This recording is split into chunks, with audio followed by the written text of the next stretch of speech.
વડોદરાના અકોટા સ્ટેડિયમ ખાતે મિલેટ મહોત્સવ અને પ્રાકૃતિક ફાર્મર માર્કેટ 2026નું ભવ્ય આયોજન કરવામાં આવ્યું છે।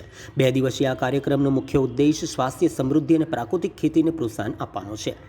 મહોત્સવમાં મિલેટ, જાડા ધાન અને પ્રાકૃતિક ખેતીની વિવિધ પેદાશોના પ્રદર્શન માટે 24 જેટલા સ્ટોલ્સ ઊભા કરવામાં આવ્યા છે। અહીં ખેડૂતો સીધા જ ગ્રાહકોને ઝેરમુક્ત, શુદ્ધ અને પૌષ્ટિક ખેતી પેદાશોનું વેચાણ કરી રહ્યા છે। મુલાકાતીઓને મિલેટમાંથી બનતી વાનગીઓ અને આધુનિક પ્રાકૃતિક ખેતી પદ્ધતિઓ વિશે ઊંડાણપૂર્વક માહિતી આપવામાં આવી રહી છે। સાંસ્કૃતિક માહોલમાં સ્વાસ્થ્યપ્રદ જીવનશૈલીના સંદેશ સાથે સાંસ્કૃતિક ઉત્સાહ પણ જોવા મળી રહ્યો છે। આ આયોજન વડોદરાવાસીઓ માટે શુદ્ધ ખોરાક મેળવવાનો અને મિશન લાઈફ અંતર્ગત પર્યાવરણને અનુકૂળ જીવનશૈલી અપનાવવાનો એક ઉત્તમ અવસર પૂરો પાડે છે। અંતર્ગત આજે વડોદરામાં પણ મિલેટ ઉત્સવ રાખવામાં આવ્યો છે। ગુજરાત રાજ્યના બધા જ જિલ્લાઓમાં આજે આ કાર્યક્રમ રાખવામાં આવ્યો છે, જેથી કરીને જનજાગૃતિ પણ કેળવે લોકો, સાથે આ મિલેટ કેટલું મહત્ત્વ છે પોતાના શરીર માટે એનું પણ જ્ઞાન લોકોને થાય।